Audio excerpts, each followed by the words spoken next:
On July 6, 2019, the Los Angeles Clippers shook up the NBA world by trading away Shai Gilgeous-Alexander, Danilo Gallinari, and 5 first-round picks to acquire, at the time, top 3 in MVP voting, Paul George.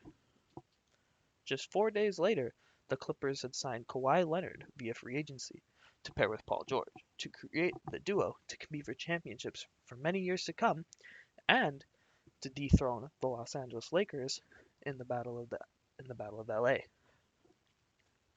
Today, I just want to go over my thoughts on, the Clippers roster, the Clippers overall, their past seasons, and just kind of, you know, what went wrong with them and what their future looks like. Because um, I know for a lot of NBA fans, it kind of feels like this was the Clippers' year to finally get over that hump, and they didn't.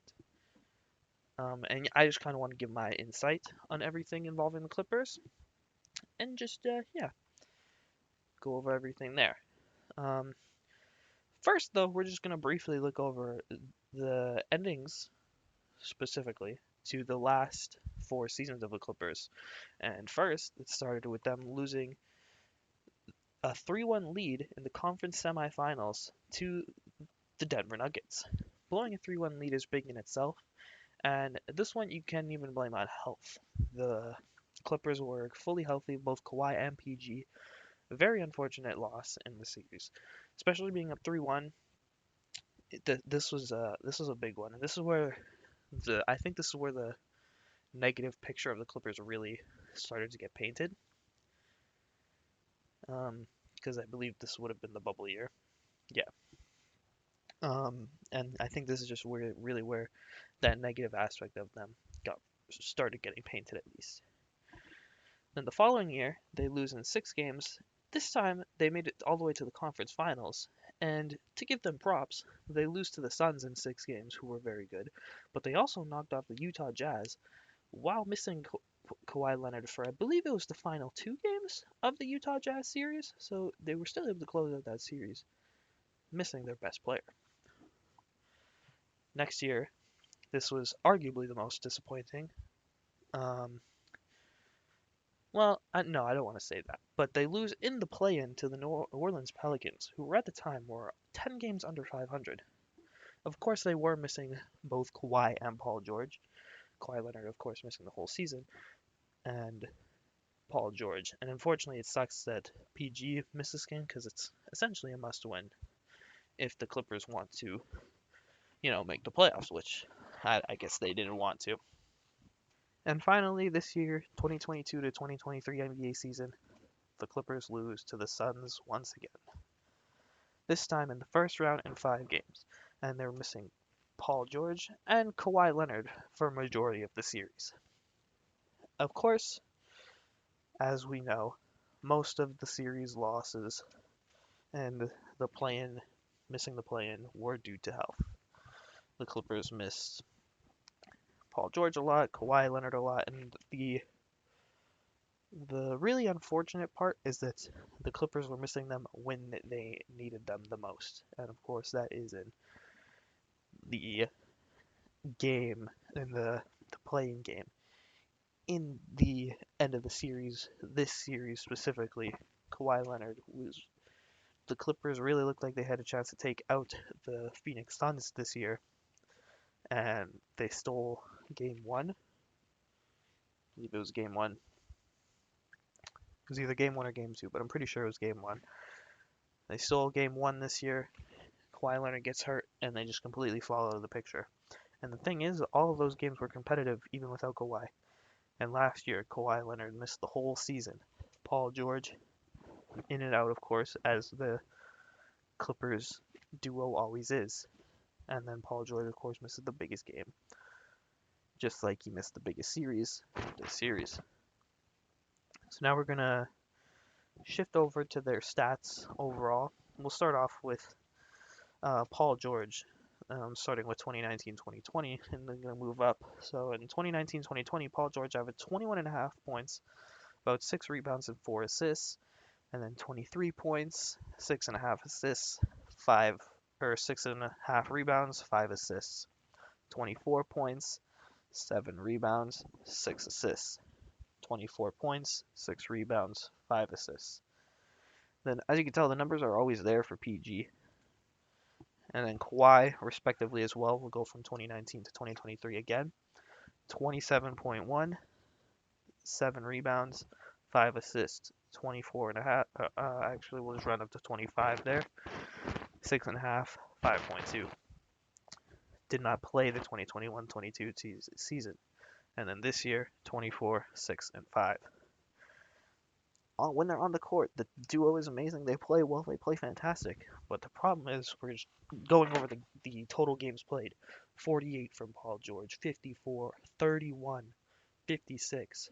And then Kawhi, 57, 52, 0, 56.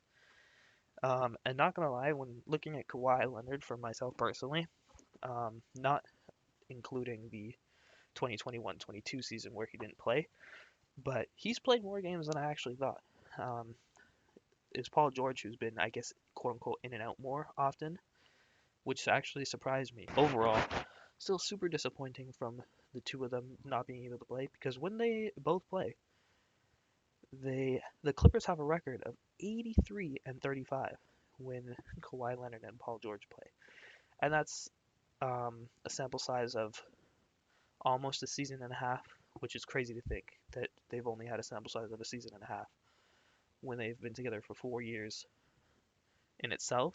But again, of course, that's strictly due to health and the two of them not being able to stay together, um, which is super unfortunate because the Clippers as a whole, they they're such a great team. If you take away Kawhi and Paul George constantly missing time, they have a great culture. You know, everyone's bought in.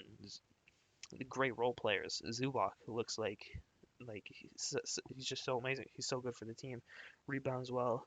More, I wouldn't say he's a good. I wouldn't say he's like he's above average, like to average defensively. Just a solid paint protector, which is all you can ask for. Is when everyone around you is a defensive team. You know, Nicholas Batum, Robert Covington, Eric Gordon was playing quality minutes for them this season. And then you have, Russell Westbrook, who I don't know how you view Westbrook personally at this point, especially coming off of his poor season he had with the Lakers. Um, but he looked great with the Clippers and really, quote unquote, accepted his role. And then on top of all that, this great culture, these great players, everything clicks, everything looks cohesive. I think you have arguably a top three coach in the league. I would even argue top two. In Tyronn Lue. In terms of X's and O's, Tyronn Lue is the best coach in the league, and it is not even close in my opinion. I think Nick Nurse maybe is a close second in that aspect. Well, it's contradicting. Not close, but he's close. But I think Nick Nurse is up there as well. But I don't even. I think the gap between Tyronn Lue and Nick Nurse in terms of X's and O's is like A and B.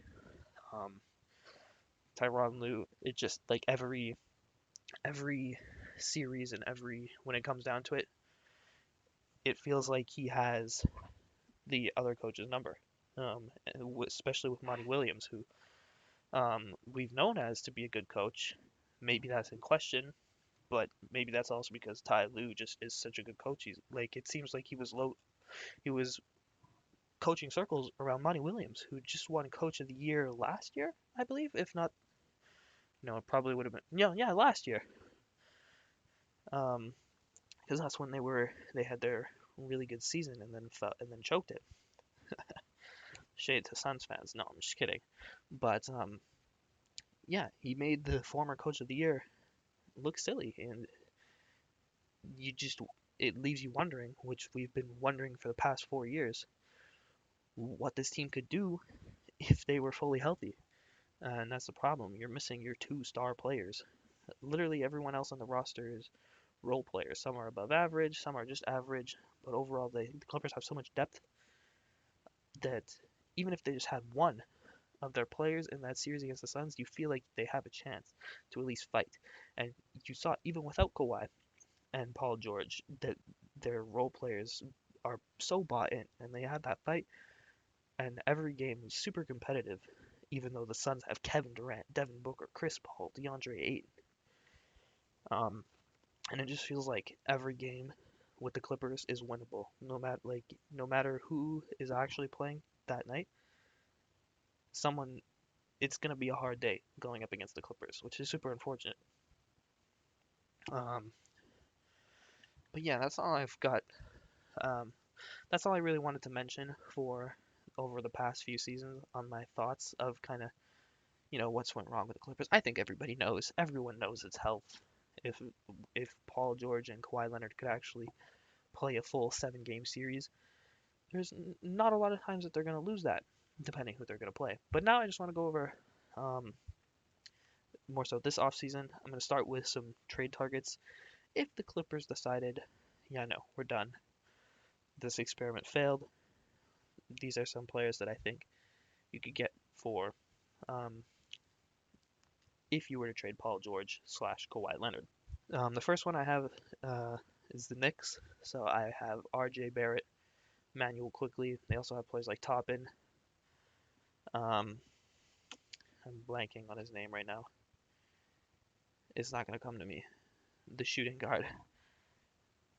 I feel I'm just mega disrespect. But yeah, RJ Quickly. The Knicks also have a couple first round picks. Again, Toppin.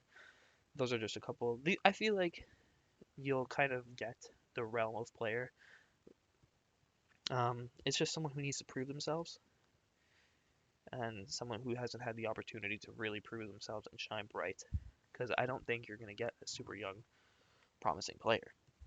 The next player that I have are from the Hawks, John Collins, Onyeka Okongwu, who has looked really good for the Hawks. He just hasn't really had the opportunity to shine, like I said, with being behind Clint Capella. And the same thing with John Collins. He's been in trade rumors forever, so at this point it feels like he's just not going to move. But at the end of the day, a player who's stuck as the third option at this point, and it just feels like he's always going to be in trade rumors.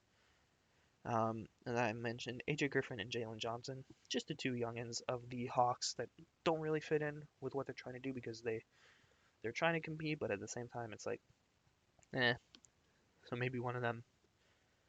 And then I have the Portland Trail Blazers, Shaden Sharp, Anthony Simons. I think those are the two obvious ones. And then the 2023 pick, because as the Blazers have stated, they want to consider trading that if it's for whatever reason, because the Blazers make bad decisions. But yeah, whoever that pick is, maybe the pick itself, who knows. And then I have DeAndre Ayton. And this one's kind of question mark because I think it will kind of depend on how this season ends and how next season starts. But yeah, that's all I really have in terms of teams and players. Um, if the Clippers wanted to blow it up, I just feel like you're not going to get a super valuable player. Like even Shaden Sharp and Simons, I feel like are not out of the question, but um, I definitely wouldn't expect those as much as an RJ or John Collins, just because we know RJ and John Collins are talented, but it's just about they're not in situations that are best for them. And those are the type of players that you could see winning Most Improved Player, like Lauri Markkanen. Went from the Bulls, where he never really got an opportunity to do much, traded to the Cavs, where he was used as a stretch big man, primarily just three-point shooter. And then this year, he finally ends up in Utah after the Donovan Mitchell trade, and he becomes a first-time All-Star, starts in the All-Star game, yada yada yada. So that type of thing, just to unlock someone's potential, or at least take the chance to unlock someone's potential, really. And then lastly, I'm just going to go over some retooling pieces, because I expect the Clippers to stay in this win now kind of mode, as they are a team that likes to buy. First one being Russell Westbrook. Is like him or hate him, he was really good for the Clippers this year, and if I were the Clippers, I would do anything and everything to try to bring him back. He was very good on the Clippers, and I'll be the first to admit I've never been the biggest Russell Westbrook fan, but the fit, you could tell it was there. Um, Especially with players like Kawhi and Paul George who go out a lot. Westbrook can at least carry that load, and I don't see Westbrook's market being super big, so there's potential there. I know the Clippers don't have a lot of money to offer him either, but it's an option. And then I just put Kyrie. Do I expect this? No. But he'll always be in rumors. And the Clippers do like to go after their stars, as we know. But Kyrie's Kyrie, so who knows? I don't. I really have no idea where to expect Kyrie to be next season, if I'm being completely honest. Um, Next person, Tyus Jones, mentioned him in the Pelicans video as well. Just a good sound point guard. Outer, he would really shine bright, especially if the Clippers didn't bring Russell Westbrook back. He's proven to be the best backup point guard in the league for multiple seasons. A rim protecting center, I put down like similar to Mo Bamba. Jakob Poeltl as a paint protector, shot blocker would be fantastic. I think that one's a little less out of the realm of possibility. But again, you know, they were running Mason Plumlee and well. And while Mason Plumlee at times has looked good, I don't think he compares to Jakob Poeltl. And then lastly, Christian Wood. This one I don't really like as much because I don't know what Christian Wood, you know, looks like on a roster. He was on Dallas and he barely played because he just isn't a good defender. So I don't know. Not a lot of options for the Clippers, but yeah, that's kind of the problem here. And that's why I wanted to make the video talking about the Clippers because there's not a lot of options for them, and it's unfortunate. Um, but yeah, if you want my final thoughts on it, I think I don't want to say they'll stay pat because the Clippers have always been buyers. They're moving to a new arena, um, finally moving out of Staples, and who's going to want to show up, especially Steve Ballmer, who's going to want to show up to games with, RJ Barrett and John Collins as your star players. Like, the arena's going to be empty. So, um, um, do I think they'll blow it up? No. They'll probably retool. If they could bring back Westbrook, that's awesome. Same thing, if they could bring in someone like Tyus Jones, Jakob Poeltl, that would be fantastic. But again, we know what the main problem has been in LA, and it has been that Kawhi Leonard and Paul George cannot stay healthy when it matters most. Um, but yeah, that's all I really got. Um, Unfortunate for the Clippers. I feel for you. I got my glimpse of the playoffs last year, and now I completely missed it, and now I'm depressed. But no, I'm just kidding.